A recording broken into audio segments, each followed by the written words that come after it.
नमस्कार दोस्तों, आज का हमारा टॉपिक है वाताग्र। वाताग्र से संबंधित सारी बातों का अध्ययन हम लोग करेंगे। हमारी ये जो सीरीज चल रही थी ये क्लाइमेटोलॉजी यानी कि जलवायु विज्ञान की सीरीज चल रही थी।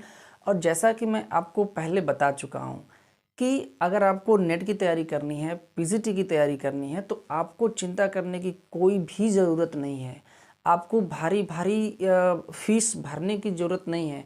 जो आप भारी फीस जो है देते हैं, किसी ऐप का सब्सक्रिप्शन लेते हैं, ठीक है, वो सारा कुछ मटेरियल ज्योग्राफी का जितना भी है, नेट का, पीजीटी का, चाहे वो जीडीसी का एग्ज़ाम हो, चाहे वो असिस्टेंट प्रोफेसर का हो, पूरा मटेरियल में आपको फ्री ऑफ कॉस्ट है ना। यूट्यूब पर बस पढ़ने का कोई पैसा नहीं लगता।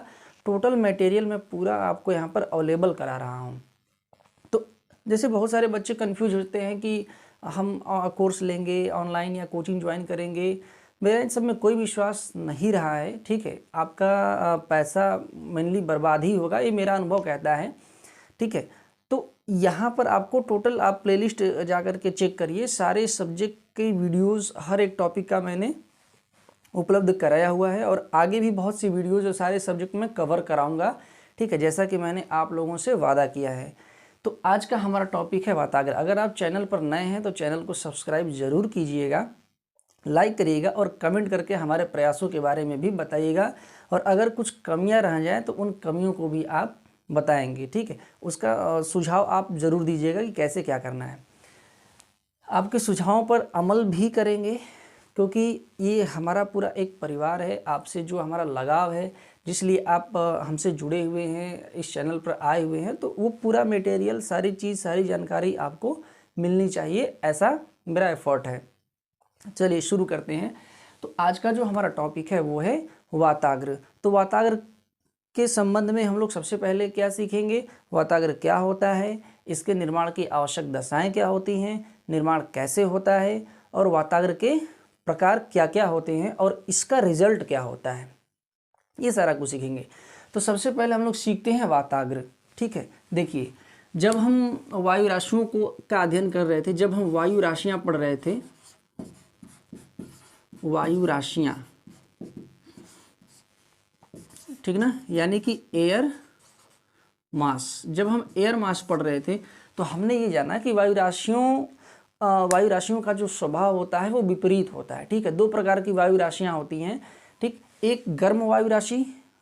वायु राशि का मतलब, वायु राशि क्या है, हवा का एक पुंज है ना। खूब ढेर सारी हवा अगर किसी क्षेत्र में, पार्टिकुलर क्षेत्र में इकट्ठा हो जाए तो उसको हम वायु राशि कहते हैं।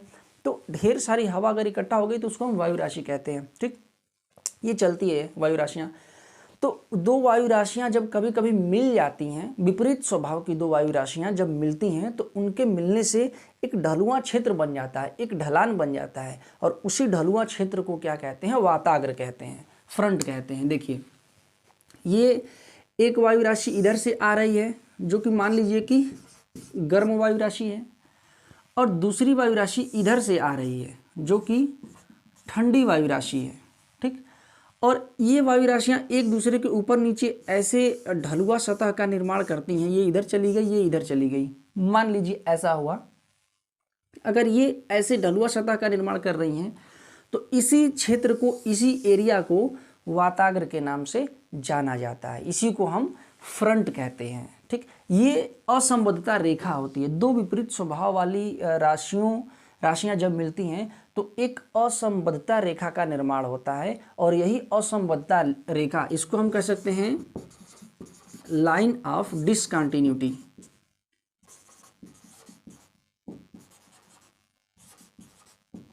लाइन ऑफ डिसकंटिन्यूटी, ठीक है, असंबद्धता रेखा होती है, या असातत्य पृष्ठ भी इसको बोला जाता है, उसी को वाताग्र कहते हैं।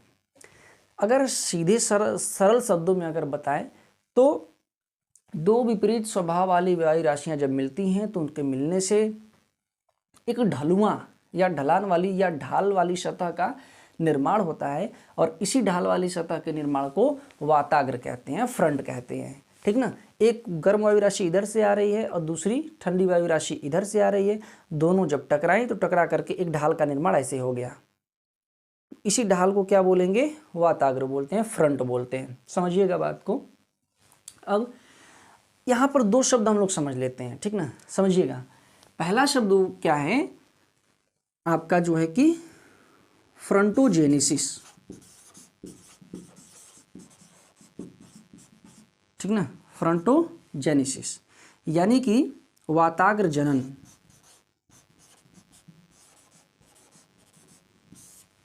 वाताग्र जनन क्या होता है? वाताग्र के निर्माण को वाताग्र जनन कहते हैं, फ्रंटोजेनेसिस कहते हैं। अगर वाताग्र कहीं पर निर्मित हो रहा है तो वाताग्र निर्मित होने की प्रक्रिया को क्या बोला जाता है? वाताग्र जनन बोला जाता है, फ्रंटोजेनेसिस बोला जाता है। दूसरी बात, इसको साइक्लोजेनेसिस भी कहते हैं, ये भी आप ध्यान रखिएगा, एग्जाम में कई बार पूछा गया है। साइक्लोजेनेसिस भी इसको कहा जाता है, यानी कि चक्रवात जनन। क्या लिख सकते हैं इसको? चक्रवात जनन। देखिए, सामान्य रूप से जब वाताग्रों का निर्माण होता है तो वाताग्रों के निर्माण का अर्थ ही है चक्रवातों की उत्पत्ति, क्योंकि जब भी वाताग्र जनरेट होते हैं तो वहां से चक्रवात का निर्माण होता है। ये अगले क्लास में हम लोग सीखेंगे, ठीक ना, कि चक्रवात क्या होते हैं, किस प्रकार से होते हैं। फिलहाल यहाँ पर हम जो है वाताग्र के अपने टॉपिक को कंप्लीट करने आगे बढ़ रहे हैं। तो साइक्लोजेनेसिस भी इसको बोला जाता है। क्यों? क्योंकि वाताग्रों के निर्माण होने के साथ साथ चक्रवात उत्पन्न होते हैं, साइक्लोन आते हैं, इसीलिए इसको चक्रवात जनन या साइक्लोजेनेसिस भी बोला जाता है। ठीक, ध्यान दीजिएगा, यहाँ पर दो शब्द और मैं आपको बताने वाला हूं। एक है अभिसरण, इसको आप याद रखेंगे, ठीक, और दूसरा शब्द है अपसरण, ठीक ना। ध्यान दीजिएगा, अभिसरण का मतलब कि चारों तरफ से हवाएं आकर के, है ना, इधर से हवाएं आकर के एक जगह इकट्ठा हो रही हैं, तो इसको बोलते हैं अभिसरण। और अगर एक बिंदु से हवा जो है कि इस बिंदु से हवा दूर इधर की तरफ जाने लगी तो इसको बोलते हैं अपसरण। ध्यान दीजिएगा, जब अभिसरण होता है, जब वायुराशियां आके मिलती हैं तो चक्रवात का निर्माण होता है।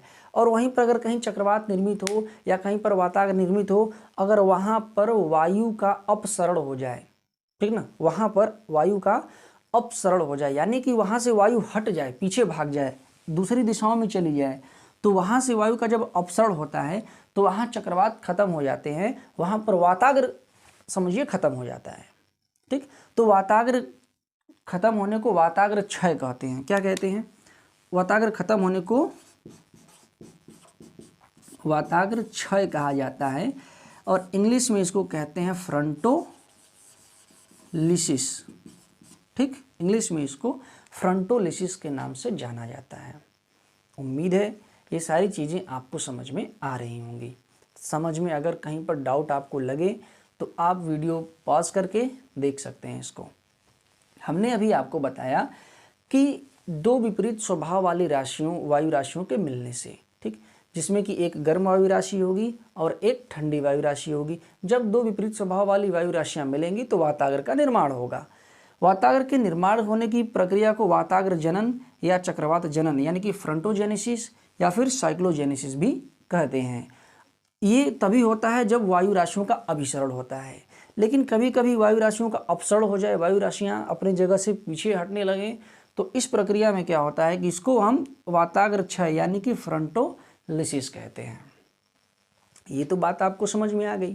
ठीक, अब हम ये सीखेंगे कि वाताग्र निर्माण क्यों होता है। तो वाताग्र निर्माण होने की कुछ आवश्यक दशाएं होती हैं।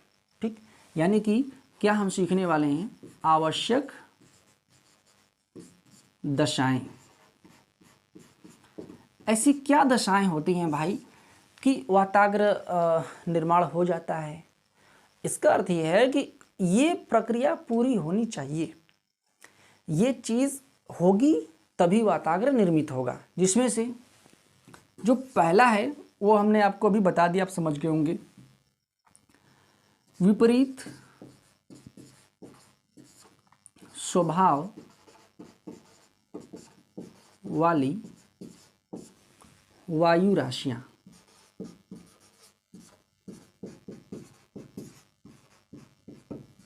विपरीत स्वभाव वाली वायु राशियों का होना जरूरी है। यानी कि एक वायु राशि ठंडी हो, लिख भी देते हैं, इसको आप नोट कर सकते हैं।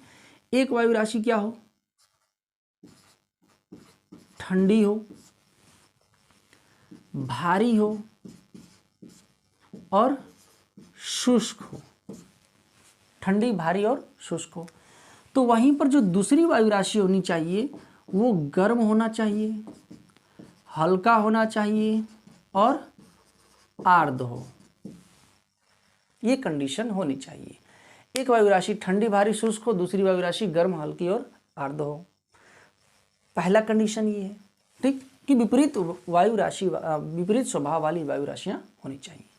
इसके अलावा पवन प्रवाह होना जरूरी है। दूसरा क्या है? पवन प्रवाह का, पवन प्रवाह की आवश्यकता, ठीक, पवन प्रवाह का होना भी जरूरी है। ठीक, अब पवन प्रवाह का होना जरूरी का मतलब क्या है? तो देखिए भाई, पवन प्रवाह किस प्रकार से होगा तो वातावरण का निर्माण होगा और तापमान का क्या स्वभाव रहेगा, क्या बिहेवियर रहेगा, इस बात को पीटरसन महोदय ने बताया था। ठीक, तो पीटरसन महोदय ने क्या बताया था समझिए। तो उन्होंने कहा था पहला स्थानांतरणीय होना चाहिए।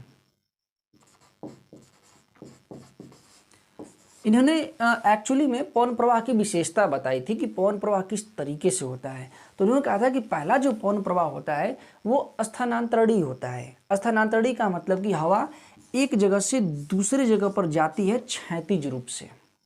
हवा एक जगह से दूसरे जगह पर क्षैतिज रूप से जाती है।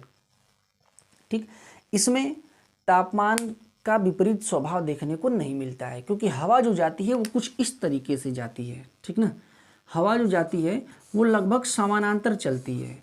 ठीक है, तो विपरीत तापमान मिलता ही नहीं है। तो स्वाभाविक सी बात है कि अगर तापमान विपरीत नहीं होगा, यानी कि कुछ ठंडा और कुछ गर्म नहीं होगा, तो जाहिर सी बात है वाताग्र जनन नहीं होगा। तो पहले केस में वाताग्र जनन नहीं हो रहा है। दूसरा इन्होंने कहा घूर्णन। ठीक, घूर्णन की दशा, आप नोट कर लीजिएगा इसको, घूर्णन की दशा। यानी कि इन्होंने कहा कि देखिए भाई, जब वायु राशियां इस तरीके से एक इधर से गई और एक इधर से गई, फिर वायु राशि ऐसे घूम रही है एक इधर से और मतलब ऐसे घूम के ऐसे आ रही है, कुछ इस प्रकार से घूर्णन हो रहा है वायु राशियों का। ठीक, तो कुछ दिशा तो इधर हो गई और कुछ दिशा इधर हो गई।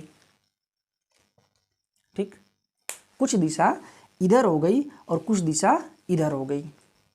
तो यहाँ विपरीत तापमान देखने को तो मिलता है, लेकिन उस ढाल का निर्माण नहीं हो पाता। हमने कहा कि ढलवे भाग को ही क्या बोलते हैं? वाताग्र बोलते हैं। तो उस ढाल का यहाँ पर उत्पत्ति नहीं हो पाता है।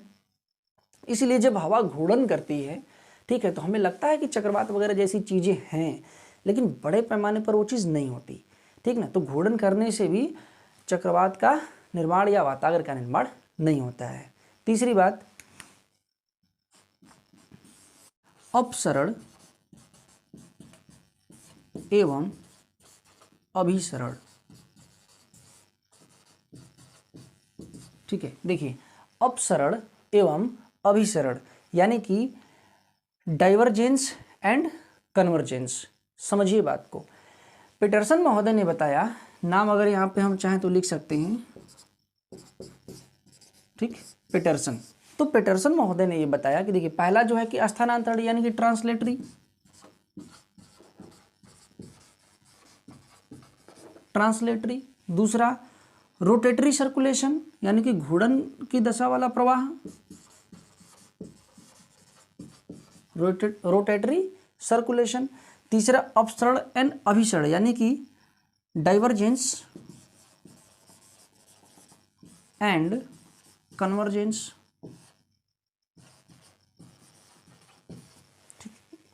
इस चीज को हमने आपको समझा दिया है पहले ही। ठीक, अपसरण क्या होता है कि हवा एक बिंदु से चारों तरफ फैल जाए, हवा एक बिंदु से बाहर भाग जाए।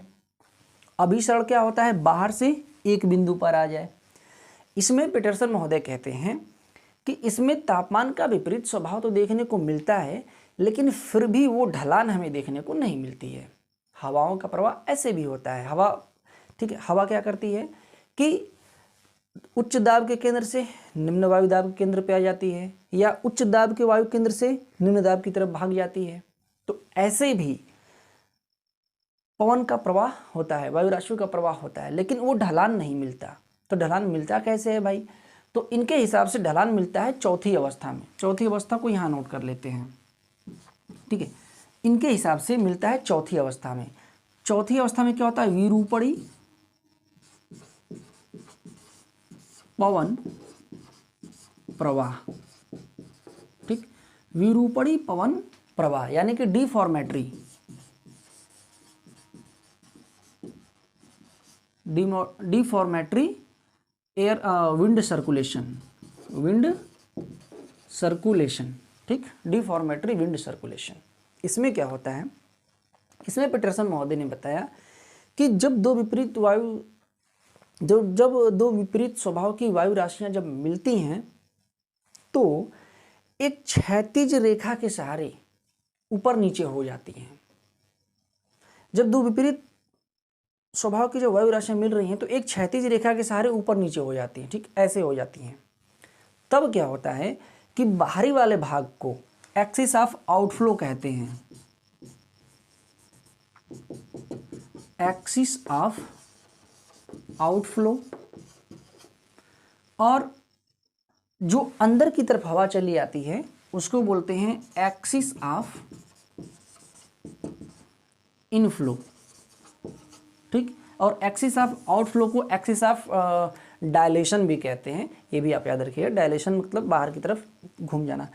तो इन्होंने कहा, पीटरसन महोदय ने, कि जब विरूपणी पवन प्रवाह होता है, यानी कि जब दो विपरीत स्वभाव की वायु राशियां आती हैं और एक रेखा के सहारे जो है कि क्षैतिज रेखा के सहारे ढलान बना लेती हैं, इसी से क्या होता है कि वाताग्र का निर्माण होता है। वाताग्र इसी पवन प्रवाह के द्वारा निर्मित होता है और इसमें जो ढाल बनती है वो ढाल आप नोट कर लीजिएगा, 45 डिग्री से अधिक की ढाल होती है। और यही 45 डिग्री से अधिक की ढाल जो है कि, है ना, 30 पर भी बन जाती है, लेकिन वो सामान्य रूप से 45 डिग्री की ढाल, याद रखिएगा, होती है, जो कि वाताग्र जनन में सहायक होती है, वाताग्र के निर्माण में सहायक होती है। तो हमने अब तक क्या पढ़ा? हमने ये पढ़ा वाताग्र क्या होता है, इसके लिए आवश्यक दशाएं क्या होती हैं, ठीक। हमने ये भी सीखा कि वाताग्र अगर जनरेट हो रहा है तो चक्रवात आएगा, लेकिन वाताग्र होता कितने प्रकार का है तो ये अब सीखेंगे हम लोग कि वाताग्र के कितने प्रकार होते हैं। तो अब यहाँ से वाताग्र के प्रकार की बात करेंगे, ठीक ना। हम देखेंगे वाताग्र के प्रकार, कितने प्रकार के वाताग्र होते हैं। इसमें से पहला हम लोग बात करेंगे उष्ण वाताग्र,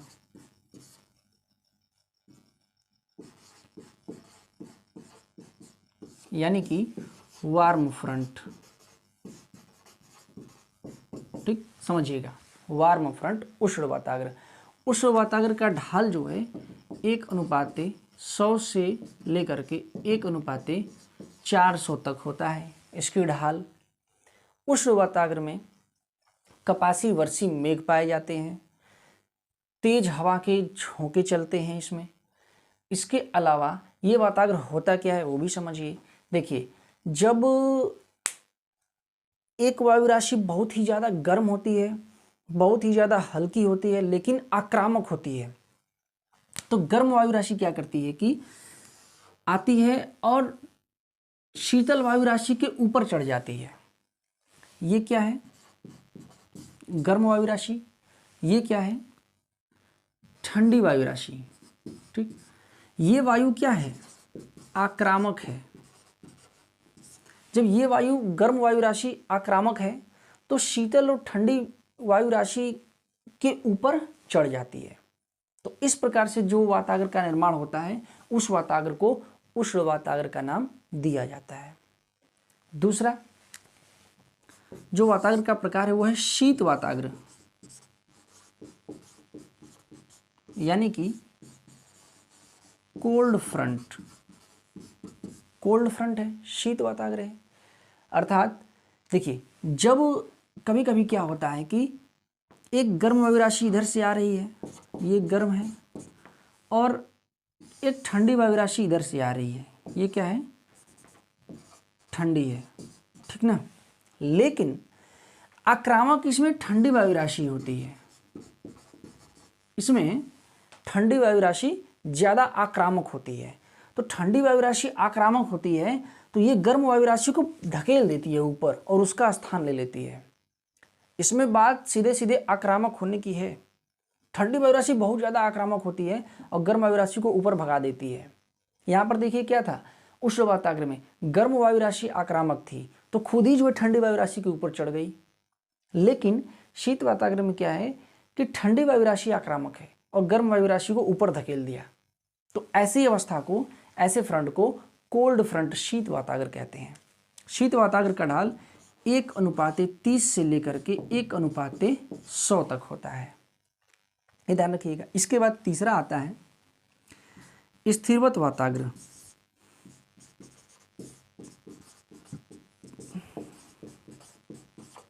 स्थिरवत वाताग्र यानी कि स्टेशनरी फ्रंट।